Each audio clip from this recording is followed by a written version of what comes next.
100% पाठिंबा भेटेल. तरुण आणि सक्षम उमेदवार आहे म्हणून पाठिंबा नक्की भेटेल अंकिताताईंना. कारण प्रत्येकाच्या सुखदुःखात माझ्या मित्रांचा आतापर्यंत लय मोठा सहकार्य आहे. त्यामुळे त्यांच्या मुलीला हे त्याचा नाही का फायदा हा तुमच्या गावात 101 विरोधक जास्त आहे. बर हा आता पण माझं विरोधकांना एक सांगणं आहे, हा. जे विरोधक आहे बर त्यांच्या घरी त्याने वैयक्तिक लाभ घेतला का नाही एवढं मला सांगा. हा. प्रत्येक विरोधक आता सध्या आमच्या वाडीत आहे, हा, हा, त्यांनी प्रत्येकाच्या घरात लाभ भेटलेला आहे. आणि माझं विरोधक तुम्ही सांगा हा, हा. लाभ भेटला नसेल तर मग बोला. नमस्कार, आंबेगाव डिजिटल या प्लॅटफॉर्मवरती आपलं स्वागत आहे. आज आपण आलेलो आहोत पोंदेवाडी या गावामध्ये. पोंदेवाडी म्हणजे पारगाव जिल्हा परिषद गटातील अनिल वाळुंज यांचं गाव. अनिल वाळुंज यांची कन्या अंकिता वाळुंज या जिल्हा परिषद गटातून पंचायत समिती जारकरवाडी पंचायत समितीमधून उमेदवार उभे राहिलेले आहेत. त्यांना भरभरून असा प्रतिसाद पोंदेवाडीकर देतात आहे की अजून काय अन्य बोलतात आहे तेच आपण पाहूयात. काही पोंदेवाडी ग्रामस्थ आहेत, आपण त्यांच्याशी चर्चा करूयात. या ठिकाणी संदीप शेठ पोकरकर आहेत, तर त्यांच्याशी आपण चर्चा करूयात. सर नमस्कार. नमस्कार. पोंदेवाडीमध्ये असं काय आहे की तुमच्या पोंदेवाडी छोटंसं गाव असताना तुमच्या पोंदेवाडी गावामध्ये जारकरवाडी पंचायत समितीची उमेदवारी दिली? आमच्याकडं घरोघरी वैयक्तिक लाभाच्या योजना, विकास कामे आणि लोकांपर्यंत गोरगरिबाला निम्यारात्रीची कधी अडचण आली तर अनिल शेठ वाळुंज यांनी मदत केलेली आहे. त्यामुळे सर्व लोक अंकिताताई वाळुंज यांच्या पाठीमागे उभी राहणार आहेत. आणि त्याच्या मुख्य कामं म्हणजे गाडदादेवी सभामंडप असो किंवा स्मशानभूमी असो किंवा ग्रामपंचायतची नवीन इमारत असो. एक एक काम सांगा मला. स्मशानभूमी असं काय झालंय स्मशानभूमीमध्ये? आता आमच्याकडे बसायला जागा नव्हती स्मशानभूमीमध्ये. आता तिथं पत्र्याचा शेड झालेला आहे, खाली कोबा झालेला आहे, जाडी लावलेली आहेत, कडेने जाळी मारलेली आहे, टॉयलेट युनिट आहेत. कर्दादेवी सभा मंडपाचं काय काम झाले? RCC सभामंडप झालेला आहे मोठा 80x50चा. रस्त्याची काय कामं झाली अशी? रस्ता गेली 40 वर्षापूर्वी पोंदेवाडी संविधान हा रस्ता पूर्ण बंद होण्याच्या मार्गावर होता. तो रस्ता आम्ही फॉरेस्टला विनंत्या करून त्यांचे हातपाय धरून अनिल शेठ वाळुंज यांच्या मार्गदर्शनामुळे तो रस्ता पूर्ण डांबरी केलेला आहे. आता अजून कोणती कामं आलीत? शाळेची वगैरे काय कामं आली का? कारण प्राधान्य आपण शिक्षणाला देत असतो. आमच्याकडे शाळेची 2 मजली RCC बिल्डिंग झालेली आहे. त्यामुळे त्याच्यावरती पण लोक खुश आहेत. अजून असे कोणती काम आहेत की बाबा ती अनिल वाळुंज असतील किंवा जिल्हा परिषद उमेदवार विवेक वळसे पाटील असतील किंवा दिलीप वळसे पाटील असेल यांच्या काम माध्यमातून झालेली? आमच्याकडं पोंदेवाडी देवगाव पण एक मोठा रस्ता आहे. तो पण रस्ता अनेक वर्ष पेंटिंग होता. तो पण रस्ता पोंदेवाडी देवगाव पूर्ण डांबरी आणि कॉन्क्रिटीकरण हा पूर्ण झालेला आहे. त्याच्यावरती पण विवेकदादावरती लोक खुश आहेत. वळसे पाटलाचे कट्टर समर्थक म्हणून अनिल वाळुंज यांना मानलं जातं, म्हणून तुमच्या इकडे झालंय. मग अरुण गिरे यांनी किंवा शिवाजी आढळराव ज्यावेळेस शिवसेनेत होते त्यावेळेस त्यांनी काय कामं केली नाही का? अरुण गिरे यांनी केली असतील ना? अरुण गिरे यांनी कामं केली, परंतु ती कामं करताना ती नामदार वळसे पाटील साहेबांच्या मार्गदर्शनाखाली केलेली. ती काय त्यांनी अशी स्वतः केलेली नाहीत. ती कामं करताना नामदार साहेबांचा त्यांच्या डोक्यावरती हात होता, म्हणून त्यांना ती ताकद होती का बाबा तुम्ही ही कामं करू शकले. तुम्हाला आता या पंचायत समितीमध्ये विरोधक तुल्यबळ विरोधक कोण वाटतोय? जे 3 पक्ष एकत्र आलेले की भारतीय जनता पार्टी? आणि विकास कामाच्या जोरावरती आणि नामदार वळसे पाटील यांचा असलेला आशीर्वाद, त्याच्यामुळे आम्हाला कुणीही तुल्यबळ वाटत नाही. आम्ही विकास केलेला आहे, त्यामुळे आम्हाला तुल्यबळ कोणी वाटत नाही. इथे सर आहेत, आपण सरांशी आपण चर्चा करूयात. सर नमस्कार. नमस्ते साहेब. आपण एक चांगले धार्मिक कार्य करता, त्याचबरोबर पोंदेवाडीमध्ये काय काय असं तुमच्या धार्मिक कार्यामध्ये अनिल वाळुंज यांनी काम केले की त्यांना त्यांच्या कन्येला जारकरवाडी पंचायत समितीची उमेदवारी दिली? ओके. आता सरपंच साहेब आहेत, त्यांनी आका संची दिलाय भजनी मंडळाला. बर. पेटी दिली, परत कॅशिओ दिलाय, सगळं टाळ आणि सगळं साहित्य दिले. तुमच्या गावाला दिले, बाकीच्या आता हे 13 गावांना देतील का? देतील ना, सगळ्यांना देणार, सगळ्यांना देणार. जसं तुमच्या पोंदेवाडी गावामध्ये असं काय काय वैयक्तिक लाभ भेटलाय किंवा काय भेटले का कुणाला काय? हा वैयक्तिक लाभ आता प्रत्येक घराघरामध्ये, पोंदेवाडीमध्ये प्रत्येक घरामध्ये वैयक्तिक लाभ भरपूर भेटलाय. आता आम्ही गिरवलीचे, आमचे सरपंच संतोष सईद असेल, अरुण शेठ हागवणे कृषी उत्पन्न बाजार समितीचे अनिल शेठ साहेब सरपंच आहे, ते सांगतात हे पोंदेवाडीला एवढा निधी येतो कसा काय. हा म्हणलं ते प्रयत्न करतात, अनिल शेठ प्रयत्न करतात म्हणून लाभ येतो म्हणले. याच पोंदेवाडीचे एक गणेश टाकळकर म्हणून ग्रामपंचायतले विरोधी उमेदवार होते, त्यांना खूप कमी भेटली आणि यांना जास्त भेटली, असं काय जादू केली की अनिल वाळूंनी किंवा त्यांना जास्त लीड देतं तुमचं गाव? अहो, कसं काम आहे, कामावर लोक मतदान करतात ना. काम त्यांना बी एक संधी द्या ना, ते पण काम करतील की. देऊ ना, काम केल्यावर. काम अगोदर करणार की सत्ता आल्यावर काम येईल ना. कसं आहे, कामावर लोक खुश असतात ना. अजून काही ग्रामस्थ आहे तर त्यांना विचारू आपण. दादा नमस्कार. नमस्ते. पोंदेवाडीमध्ये मी पाहतोय अनिल वाळूंज यांच्या संगे भरपूर वेळा तू दिसतोय. हा. काय असं त्यांच्यामध्ये जादू आहे की तू त्यांच्या बरोबरच जास्त दिसतो? तो हक्काचे माणूस आहे, चुलते आहेत माझे ते.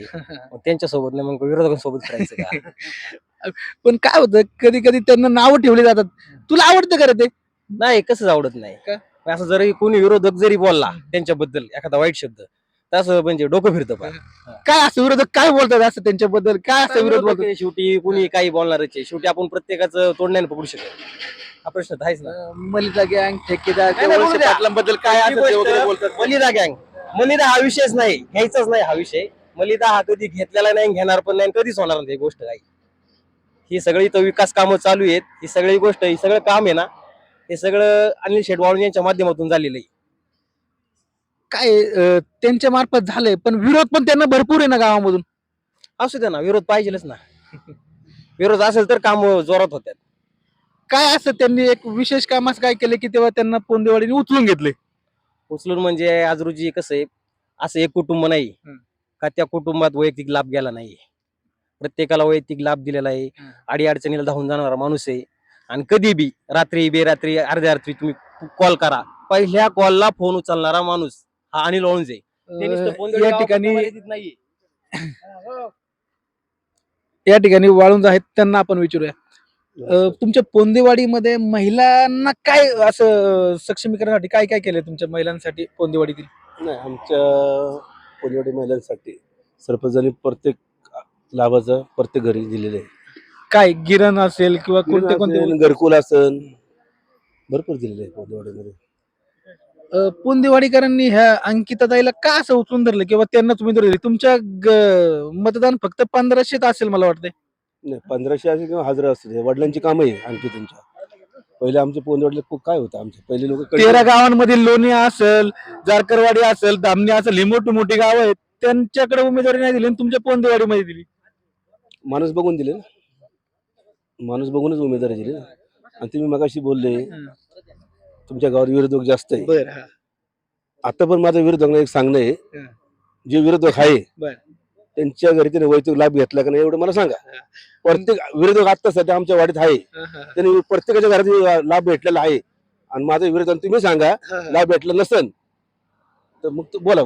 म्हणजे तुम्हाला हे म्हणायचं की तुमच्याकडे पोंदेवाडी गावामध्ये विरोधक आहेत, परंतु त्या विरोधकांकडे सुद्धा तुमच्या मार्फत लाभ गेलेला आहे आणि त्यांनी घेतलेला आहे. आणि शेटणी त्यांना लाभ दिलेला आहे. बरोबर. जे आता विरोधक फिरतात त्यांना परत तुम्ही त्यांची आमची बाईट घेतली तशी त्यांची पण बाईट द्या, नसेल ते बघा. नक्कीच त्यांची आपण बाईट घेऊयात. तर अंकिताताई आणि त्यांचे वडील असतील अनिल वाळूंज हे ज्यावेळेस सरपंच होते त्यावेळी त्यांनी अनेक प्रकारचा लाभ या पोंदेवाडी गावामध्ये दिलेला आहे आणि तो लाभ विरोधकांनी घेतलेला आहे. त्यामुळे विरोधक तर थोडेच राहिलेले आहेत, त्यांनी पण लाभ घेतलेला आणि त्यांनी पण ग्रामस्थांमध्ये नेमकी कुणाची चर्चा आहे? विरोधक तर आहे असं म्हणतात ते, पण विरोधक कोण आणि विरोधकांनी खरंच कामं केलीत का? तर या ठिकाणी कुंडलिक शेठ पोखरकर आहेत, हे नेमकं लाखनगावचं रहिवाशी की पोंदेवाडीचे रहिवाशी तेच कळत नाही, पण पोंदेवाडीमध्ये जास्त दिसतात. कारण काय हे आपण त्यांना विचारूयात. कारण म्हणजे पोंदवाडीत मी राहायला सध्या पोंदवाडीला आहे ना, त्यामुळं काय पोंदवाडी तर राहणं साहजिक आहे. आणि माझ्या एकदम जवळ मित्राची मुलगी उभी आहे, एक महिला उमेदवार आहे, एक तरुण नेतृत्व आहे, म्हणून नाही का मी त्यांच्या पाठीमागे आहे. आणि त्याच्यामुळे पोंदेवाडी आणि लाखनगाव ह्या दोन्ही ठिकाणी तुम्ही बऱ्यापैकी राजकारणामध्ये सक्रिय असतात, प्रगतशील असे शेतकरी आहे. पोंदेवाडीत लाखनगाव मध्ये काय अंकिता यांना खरंच पाठिंबा भेटेल का हो? कारण लाखनगाव मध्ये पण आदला बदल आहे. 100% पाठिंबा भेटेल. तरुण आणि सक्षम उमेदवार आहे म्हणून पाठिंबा नक्की भेटेल अंकिताताईंना. कारण प्रत्येकाच्या सुखदुःखात मित्रांचा आतापर्यंत लय मोठा सहकार्य आहे, त्यामुळे त्यांच्या मुलीला हे त्याचा नाही का फायदा हा 101% होईल. कोणती अशी विकास कामे की ती अंकिताताईंच्या वडिलांमुळे किंवा त्यांच्यामुळे झालेली? अशी आता सांगायसारखीच नाही. पोंदवाडीत तुम्ही प्रत्यक्ष बघितलंय, आतापर्यंत न्यूज ऐकल्या असतील. एका वेळी 100 गिरण्या वाटप केलेली त्यांनी. आणखी महिलांसाठी कुठं मशीन वाटप, कोणाला शेळ्या वाटप, सगळी आतापर्यंत असं कोणतंच नाही का विकासाचं काम त्यांच्या हातून झालेलं नाही. बऱ्याचपैकी लाभ वैयक्तिक असे भेटलेले आहेत. इथं लाखनगावचे ग्रामस्थ आहेत. गणेश शेठ दौंड हे लाखनगावचे उपसरपंच होते. त्यांच्या काळातही लाखनगावमध्ये त्यांनी कामं केलीत. पण अंकिताताई म्हटलं की त्यांच्या मुलीसारखी आहे आणि ते त्यांना भरपूर मोठ्या प्रमाणात पाठिंबा देतात. काय असं अंकिताताईमध्ये आहे की बाबा तुम्ही त्यांना भरपूर पाठिंबा देताय असं सारखं?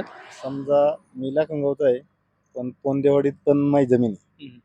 आणि अंकिताताई किंवा त्यांचे वडील अनिल वंश ते माझ्यासोबतच काय त्यांची प्रगती आहे समजा आहे ना, लाखनगावपेक्षा ते ना 100% अनिल शेटनी ना पोंदेवाडीत लाभ दिलेला आहे. तुम्हाला काय पोंदेवाडीत लाभ दिला? तुम्हाला बी काय दिलं काय लाभ? नाही लाखनगावमध्ये नाही काय लाभ भेटला, किंवा मग आम्ही सरपंच होतो. पण समजा माझी मंडळी सरपंच होती त्यावेळेस आहे ना, समजा आहे ना, ग्रामसभेला ना मला जाऊन बसता सुद्धा नाही आले तिथे. त्यामुळे ना अनिल शेटनी बरोबर लाभ 100% गिरणी एक सर्वसामान्य लाखनगावचे उपसरपंच आहे, त्यांना अक्षरशः व्यवस्थित असं पद्धतशीर मांडणी करताना सुद्धा बोलता येत नाही. पण त्यांनी लाखनगावचं उपसरपंच पद भूषवलेलं आहे आणि चांगल्या प्रकारे अनिल वाळुंज यांची मुलगी यांची कन्या अंकिताताई यांना पाठिंबा देत होते. तर संदीप शेठ पोखरकर वैयक्तिक लाभ हे असं काय काय दिलंय पोंदेवाडीसाठी किंवा काय काय असा नेमका विकास केलाय? विशेष म्हणजे आहे ना, आम्ही वळसे पाटील यांच्या माध्यमातून आणि अनिल शेठ वाळुंज यांनी जवळजवळ 146 लोकांना शौचालय अनुदान हे वैयक्तिक लाभ मिळवून दिलेला आहे. आणि जवळजवळ 180 ते 200 अशा पीठगरणी या प्रत्येकाच्या वैयक्तिक लाभ म्हणून अनिल शेठ वाळुंज यांनी प्रत्येकाला दिलेले आहे. त्यामुळं ही जनता किंवा आमचं पोंदेवाडी गाव आणि त्यात विशेष म्हणजे आमची यात्रा आहे उद्या, तर यात्रेचं बैलगाडा घाट हा नामदार दिलीपरावजी वळसे पाटील यांच्या माध्यमातून वळसे पाटील यांच्या प्रयत्नातून त्या घाटाचं काम पूर्ण झालेलं आहे आणि त्यात उद्या गाडा हे पळणार आहेत. त्यामुळे हे गाव काही झालं तर नामदार दिलीपरावजी वळसे पाटील, विवेकदादा वळसे पाटील आणि अंकिताताई वाळुंज यांच्याच पाठीमागे उभं राहणार आहे. तुमच्या गावाला पहिल्यांदा घाट नव्हता, तुमच्या माध्यमातून मला वाटतं काहीतरी काही ग्रामस्थांनी जागा दिली. ती जागा माझे चुलते पिराजी आतू पोखरकर, बाळासाहेब पोखरकर आणि अशोक तात्याबा पोखरकर, नाथाबाबराव पोखरकर आणि खंडोग्यान पोखरकर या 7 चुलत्यांनी ती जागा घाटासाठी दिलेली आहे. म्हणजे अनिल शेठ असतील किंवा यांचे मित्र संदीप शेठ असतील यांच्या माध्यमातून चांगलं काम होतंय. घाट नव्हता, प्रत्येक गावाला घाट आहे, पोंदेवाडीला घाट नव्हता, तर घाटासाठी जागा ग्रामस्थांची उपलब्ध करून दिलेली आहे. आणि स्मशानभूमीचं काय, स्मशानभूमी आहे तुमच्या गावात? स्मशानभूमीला पण आम्ही पोखरकर मंडळींनी ती जागा दिलेली आहे. अशी घाटाला आणि स्मशानभूमीला जवळजवळ 2 एकर जागा ही पोखरकर मंडळींनी गावासाठी दिलेली आहे. खूप असं योगदान यांच्या माध्यमातून भेटते. गाव तर विकास करतायत, अनिल वाळुंज तर विकास करतात आहे, पण वैयक्तिक असं पोखरकर मंडळी असतील किंवा ग्रामस्थ असतील त्यांच्याकडून वैयक्तिक असे सुद्धा गावासाठी योगदान भेटतंय. 7 तारखेला मतदान आहे. 7:30 वाजल्यापासून 5:30 वाजेपर्यंत मतदान आहे. मतदान हा आपला हक्क आहे, संविधानाने दिलेला आपला हक्क आहे आणि तो आपण जरूर निभावावा. धन्यवाद.